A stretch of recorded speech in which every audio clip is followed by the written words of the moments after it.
السلام علیکم بھائی. وعلیکم السلام. خیریت سے ہیں؟ الحمد. ماشاء اللہ. IDT کے دو مضبوط پلر آج دونوں ساتھ میں بیٹھے ہیں. کیسا گیا آج آپ کا روزہ؟ بہت بڑھیا الحمدللہ. الحمدللہ بہت اچھا گزرا اور جو امید تھی اس سے بہتر گزرا. اچھا ایک چیز یہ بتائیں کہ سحری کرنے کا صحیح وقت. سحری کرنے کا صحیح وقت جی دیکھیے حضور کی سنت ہے, اہم سنت ہے. سحری آخر حصے میں کی جائے. جیسے کہ آج ہمارا روزہ تھا 5:03 پر سحری ختم تھی. جی اس سے قبل سحری کی جائے. بعض لوگ نا کافی وقت پہلے سحری کر لیتے ہیں, اور حضور کی اہم سنت میں آتا ہے کہ سحری آخر حصے میں کی جائے. اچھا زیادہ تر لوگ یہ دیکھا جاتا ہے کہ لوگ سحری کر کے سو جاتے ہیں, نماز ادا نہیں کرتے ہیں, تو اس پر دیکھیے روزہ تو ہو جائے گا مگر نماز چھوڑنے کا گناہ گار ہے. نماز چھوڑنے روزہ ہو جائے گا. روزہ ہو جائے گا. اچھا ایک چیز اس میں یہ ہے نا, روزہ ہو جائے گا پر لیکن نماز چھوڑنے کے گناہ گار ہے. اللہ نے اتنا برکت والا مہینہ دیا ہے ہمیں, ہم 4 بجے تک اٹھ رہے ہیں, 1 گھنٹہ اور نہ اٹھ کے نماز کیوں نہ پڑھ لیں؟ بالکل پڑھنی چاہیے, صحیح ہے نا. لیکن وہ یہ نماز کی آلس آ جاتا ہے, نماز میں تو آدمی سو جاتا ہے. لیکن روایتوں میں رمضان المبارک میں 1 کا 70 بڑھا کے دیا جاتا ہے, گناہ ہو یا ثواب ہو. آپ 1 نیکی کریں گے تو اس کا 70 درجات بلند کر دیے جائیں گے 1 نیکی کے. اگر آپ 1 گناہ کرتے ہیں تو اس کی 70 درجات بڑھائے جاتے ہیں, مطلب آپ کے 70 گناہ ہو جائیں گے. 1 کا 7 ہو جاتا ہے, اور 1 نیکی کی 70 نیکی اور 1 گناہ کے 70 گناہ. 70 گنا انٹو 7 ہو جاتا ہے, مطلب ہر چیز میں. اچھا یہ چیز بتائیں کہ زیادہ لوگ ناپاکی کا حالت میں رہتے ہیں, تو ناپاکی کا حالت میں روزہ رکھنا درست ہے, کیسے کرا جائے؟ دیکھیے ماہ رمضان میں اکثر لوگ پاک رہتے ہیں, اور پاک ہمیشہ رہنا چاہیے, چاہے ماہ رمضان ہو یا قریب کوئی بھی مہینے ہو. اور رمضان میں ناپاک ہونا, جیسے کوئی ناپاک اگر ہو گیا کسی وجہ سے, اور ایسا ہے جیسے کہ وہ آخری حصے میں اٹھا ہو, سحری کا ٹائم ختم ہونے والا ہو اور اس کو غسل بھی کرنا ہے, تو سحری کھا کر روزہ رکھ سکتا ہے, مگر نماز نہ چھوڑے. نماز کے لیے وہ غسل کرے اور پھر نماز پڑھے. اور اگر اس نے نماز چھوڑ دی اور وہ روزہ رکھ کے سو گیا تو روزہ مکروہ ہو جاتا ہے, تاکہ اصل میں جتنی دیر وہ سوئے گا اتنی دیر گناہ رہے گا ناپاکی کی حالت میں نا, اور روزہ اس نے رکھا ہے. تو روزہ علماء فرماتے ہیں کہ ایسے حالت روزہ مطلب روزہ ہو تو جائے گا مگر روزہ مکروہ ہے. مکروہ کا مطلب یہ روزے میں کمی آ جائے گی. اچھا مطلب روزہ تو رکھ سکتے لیکن نماز سے پہلے وہ غسل کر لے. نماز ضرور پڑھے, غسل کر کے نماز پڑھے, غسل کر کے نماز پڑھ لے. نماز پڑھے. اور مگر روزہ رکھ سکتے ہیں ناپاکی میں. اچھا اگر ایسا عذر ہے اس کے آگے کہ سحری ختم ہو رہی ہے اور روزہ چھوٹ جائے گا تو مطلب وقت نکل رہا ہے تو آپ روزہ کی نیت کر سکتے ہیں, لیکن نماز سے پہلے غسل کر کے نماز ضرور پڑھے. غسل کر کے نماز چھوڑنے کا گناہ گار ہوگا. اچھا ایک یہ ہے کہ جیسے ہم سحری کر لیتے ہیں جی, اذانوں کا وقت ہو جاتا ہے, اس کے لیے کیا بیان ہے؟ مطلب سحری ہم نے کی اور اذان کا وقت ہو گیا. ہاں سحری ختم ہونے کے بعد ہی اذان کا وقت شروع ہوتا ہے.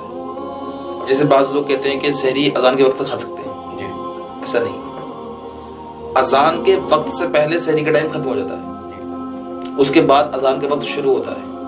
اگر کسی نے اذان کے وقت تک کھایا تو روزہ ہوا ہی نہیں. اچھا روزہ ہوگا ہی نہیں. مطلب امام صاحب نے اللہ اکبر بولا, اگر اس سے پہلے انہوں نے اس نے دعا کھایا ہے تو روزہ نہیں ہوگا. اچھا نہیں ہوگا ہوگا ہی نہیں.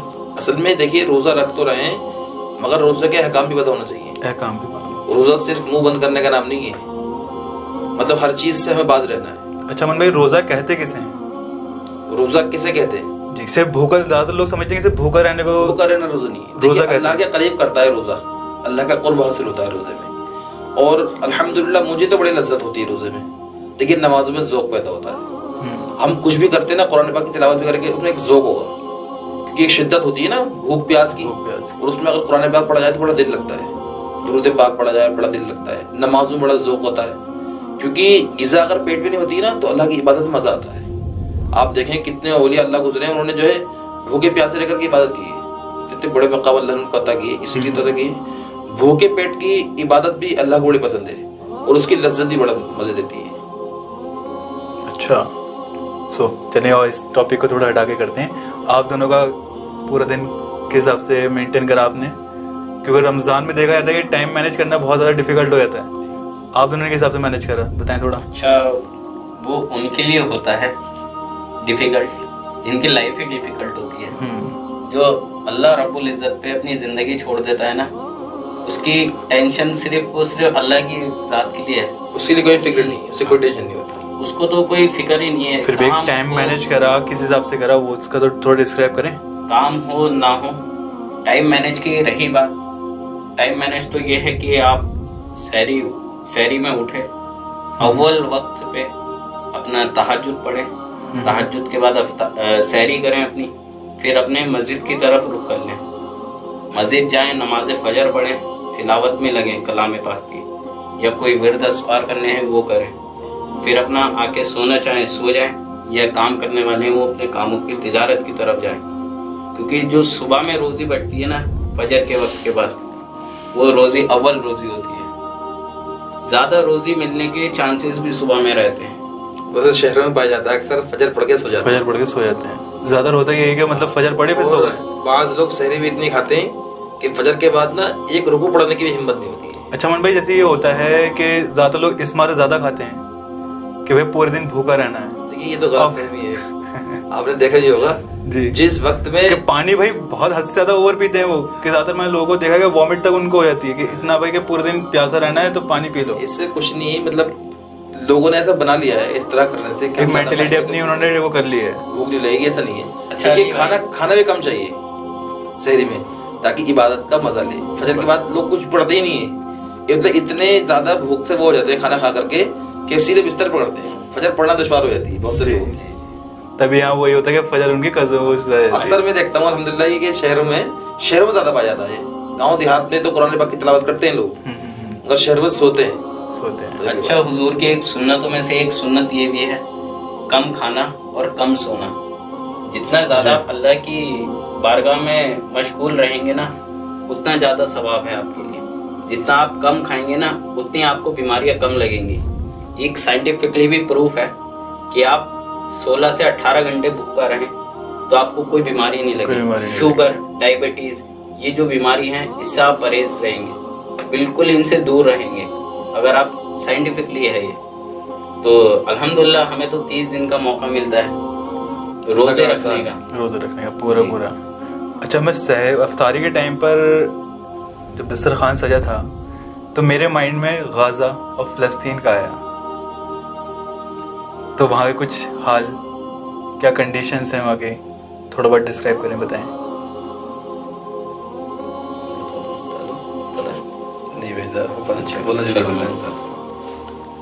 اچھا علی بھائی، آپ نے ایک بہت نرم ٹاپک چھیڑ دیا، غازہ فلسطین.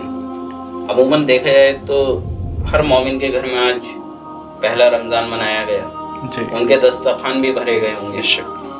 پتہ نہیں ان کے دلوں میں غازہ یا فلسطین جیسی جگہ کے لیے دعا کے لیے ہاتھ اٹھے ہوں نہ ہو.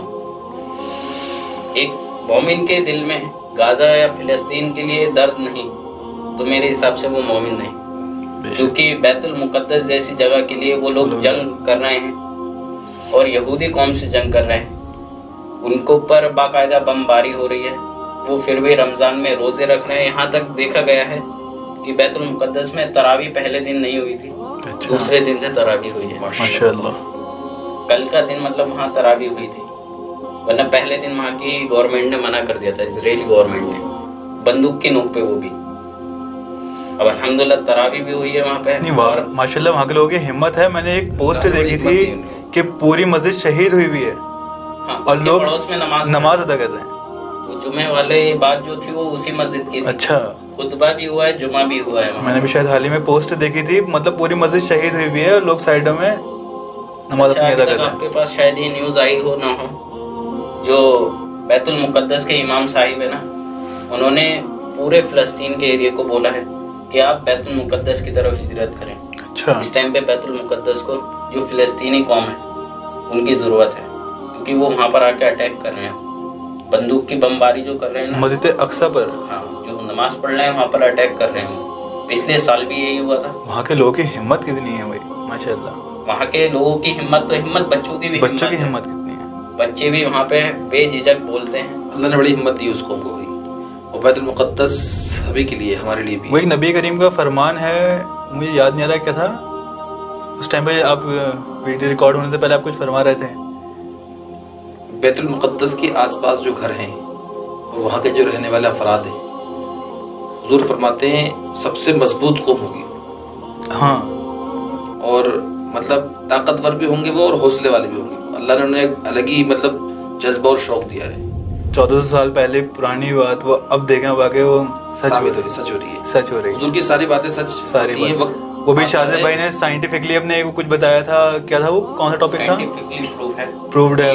16 سے 18 گھنٹے آپ اگر روزہ رکھتے ہیں یا بھوکے پیٹ رہتے ہیں تو آپ کو بیماریوں سے بہت نجات ملے گی. اور بتائیے 14 سال پہلے ہمارے رسول صلی اللہ علیہ وسلم نے فرما چکے ہیں اس چیز کو. انشاءاللہ دیکھیں آپ لوگ بھی اور جو ویڈیو کو دیکھ رہے ہیں اپنے ہر نمازوں میں، ہر دعاؤں میں فلسطین کے لیے، قمر غنی عثمانی صاحب کے لیے، سلمان اظہری صاحب کے لیے دعا کریں. یہ ایسے مجاہدین ہیں دین کے جو دین کے لیے درد رکھتے ہیں، کام کرتے ہیں. اللہ ان کی جتنی بھی پریشانی ہے ان کو دور کرے. آمین. اور جو فلسطین میں مسلمان بھائی شہید ہوئے ہیں، ہلدوانی کے دنگوں میں شہید ہوئے ہیں، ان کی اللہ مغفرت فرمائے. ان کے صدقے ہم سب کی مغفرت.